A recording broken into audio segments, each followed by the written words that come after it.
நான் இப்போது மலேசியாவின் தலைநகரமான கோலாலம்பூரில் இருக்கிறேன். என்னுடைய குடும்பத்தோடு ஒரு இன்ப சுற்றுலாக்கு கோலாலம்பூருக்கு நாங்கள் வந்திருக்கிறோம். கோலாலம்பூரில் பார்ப்பதற்கு பல இடங்கள் இருந்தாலும் நாங்கள் இன்றைக்கி பார்க்க போகிறது தமிழர்களின் பாரம்பரிய ஒரு கோவிலுக்கு.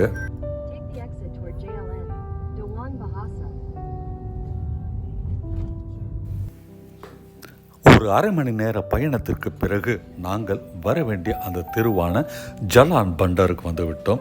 இந்த சாலையில் தாங்க இதோ நாம் பார்க்கும் ஸ்ரீ மகாமாரியம்மன் ஆலயம் உள்ளது. இந்த கோவில் பார்த்தீங்கன்னா மலேசியாவின் ஒரு மிக பழமையான இந்து கோவில் ஒன்று. இது பார்த்தீங்கன்னா கோலாலம்பூரில் சைனா டவுன் பகுதியில் அமைந்திருக்குங்க. தமிழ் சமூகத்தின் முக்கிய ஆன்மீக மையமாகவும் மலேசிய இந்துக்களின் ஒரு கலாச்சார பாரம்பரியமாகவும் விளங்குகின்றது. 1873 இந்த கோவில் தொடங்கப்பட்டாலும் 1885 தாங்க இப்போது இருக்கின்ற ஜலான் பண்டார் என்ற இடத்திற்கு இந்த கோவில் மாற்றப்பட்டது. 150 ஆண்டுகளுக்கு முன்னால் 1873 தம்புசாமி பிள்ளை என்னும் ஒரு தமிழர், அவர் ஒரு வியாபாரி மற்றும் தமிழ் சமூக மக்களுக்கு தலைவராக இருந்தவர். அவர் தாங்க இந்த கோவிலை நிறுவனார். தொடக்க காலத்தில் இந்த கோவில் பார்த்திங்கன்னா ஒரு தனியார் கோவிலாக இருந்தது, அவங்க குடும்பத்திற்கான ஒரு கோவிலாக இருந்தது. அதற்கு பிறகு 1920 பொதுமக்களுக்காக இந்த கோவில் திறந்து விடப்பட்டது. சமீபத்தில் இந்த கோவில் முற்றிலும் புதுப்பிக்கப்பட்டு எங்கே பார்த்தாலும் வண்ணமயமாகவும் தங்க நிறத்தில் வண்ணம் பூசப்பட்டதாகவும் விளங்குகின்றது. நான் வந்திருக்க நேரம் பார்த்திங்கன்னா உச்சிகால பூஜைக்கு கோவில் தயாராகிட்டு இருந்தது. அதனால் நட சாத்தி இருந்தது. உள்ளுக்குள்ளே பூஜை தயாராகிட்டு இருந்தது. 5 நிலை ராஜகோபுரம், கைலாய காட்சிகள், உள்ளுக்குள்ள அம்மன் சன்னதிக்கு மேலே இருக்கிற கோபுரம். இங்கு வலது பக்கம் பார்த்திங்கன்னா வண்ணமாக தீட்டப்பட்ட சுவர் ஓவியங்கள், அதை தவிர நாமங்கள், விஷ்ணு பகவான் பல அவதார காட்சிகள். அங்கே பார்த்தீங்கன்னா பெருமாளுக்கும் ஒரு அற்புதமான சன்னதி அது தூரத்தில்.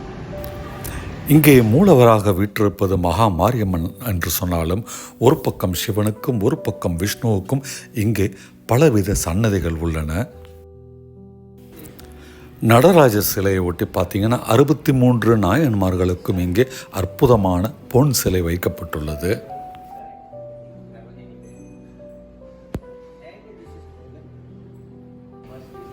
இந்த ராஜகோபுரம் பார்த்திங்கன்னா 5 நிலை கொண்டது. 1972 தாங்க அது முழுவதுமாக கட்டப்பட்டது. காஞ்சி காமாட்சி, காசி விசாலாட்சி, மூங்கை மீனாட்சி, சமயபுரம் மாரியம்மன், ஸ்ரீ ராஜராஜேஸ்வரி, மயிலை கற்பகாம்பாள், திருவேற்காடு ஸ்ரீ கருமாரியம்மன், திருக்கடையூர் அபிராமி, மகிஷாசுர மர்த்தினி, காவல் தெய்வங்கள். இந்த கோவிலில் பார்த்தீங்கன்னா பலவிதமான சுவரோவியங்கள் இருக்குங்க. அம்பாளுடைய சுவரோவியங்கள் நீங்கள் பார்த்தீங்க. அதுக்கு அடுத்து பார்த்தீங்கன்னா வெளியில் இந்த மாதிரி சிலைகளை கண்ணாடி பேழையில் பத்திரமா பாதுகாக்கிறாங்க. ஒரு சிலையும் பார்த்துக்கிட்டே இருக்கலாங்க. அற்புதமாக அழகாக வண்ணமிகு தீட்டப்பட்டு அற்புதமாக வடிவமைக்கப்பட்டுள்ளது. வெங்கடேச பெருமாள் சன்னதி.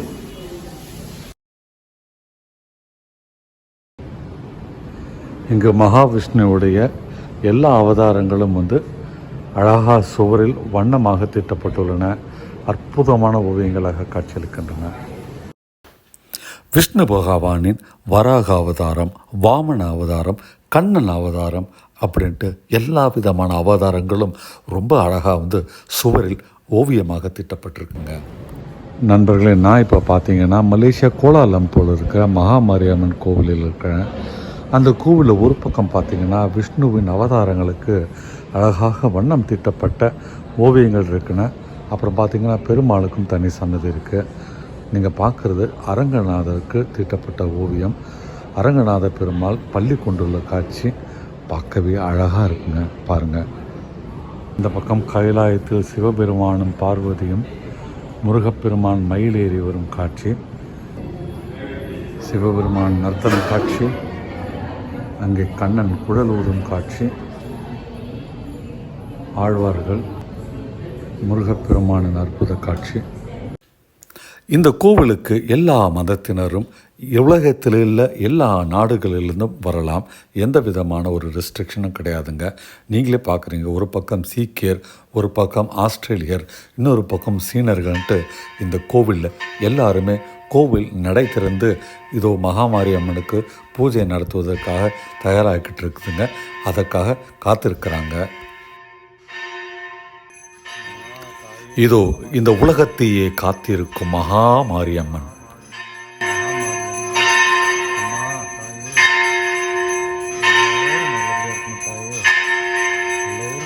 தாயே, கடல் கடந்து வந்து உன்னை காணும் பாக்கியம் நான் அடைந்தேன் தாயே.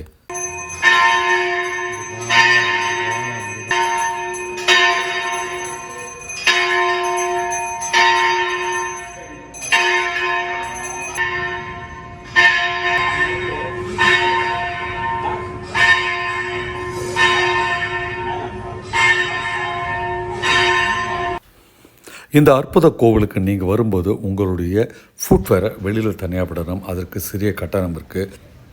ஸ்ரீ கணேசா என சொல்லப்படும் ஒரு உணவகம் எதிரிலே இருக்குது. கோவிலுக்கு பக்கத்திலே பார்த்தீங்கன்னா ஃப்ரெஷ்ஷாக மாலையெல்லாம் கட்டி தமிழ்நாட்டை போலவே விற்கிறாங்க. இந்த கோவிலுக்கு பக்கத்திலே பார்த்தீங்கன்னா ஒரு புத்திஸ்ட் மொனாஸ்ட்ரியும் இருக்குங்க. அங்கேயும் போயிட்டு நாங்கள் இறைவனை வேண்டிக்கிட்டு பக்கத்தில் இருக்கிற பெட்டலிங் அப்படின்ற ஒரு சைனீஸ் மார்க்கெட்டுக்கு எங்களுடைய ஷாப்பிங்காக வந்திருக்காங்க. இந்த மார்க்கெட் பக்கத்தில் குக்கி கிரம்ஸ்ன்ற ஒரு கடை இருக்குங்க. அங்கே பார்த்தீங்கன்னா லைனில் நின்று மக்கள் வந்து குக்கீஸ் வாங்குறாங்க. அவ்வளோ ஃபேமஸ் ஒரு ஷாப்புங்க. பக்கத்துலேயே சைனீஸ் மார்க்கெட்டான பென்டலிங் ஸ்ட்ரீட் இருக்குங்க. அங்கே தான் நாங்கள் இப்போ அடுத்தது போய்கிட்டு இருக்கோம். மலேசிய காட்சிகள் ஒன்றொன்றாய் உங்களுக்கு வந்துக்கிட்டே இருக்கும். அடுத்து நீங்கள் பார்க்க போகிறது நண்பர்களே, பத்துமலை முருகன் கோவிலுடைய காட்சிகள் தான் நீங்கள் பார்த்துக்கிட்டு இருக்கீங்க. ஆமாங்க, மைசூரில் இருக்கும் பத்துமலை தான் அடுத்து நம்ம பார்க்க போகிறது. வீடியோ பிடிச்சிருந்தா லைக் பட்டன் ப்ரெஸ் பண்ணுங்கள். அது போல் சேனலை சப்ஸ்கிரைப் பண்ணாதவங்க உடனே சப்ஸ்கிரைப் பண்ணுங்கள். அடுத்த வீடியோவில் உங்களை காண்கின்றேன். நன்றி, வணக்கம்.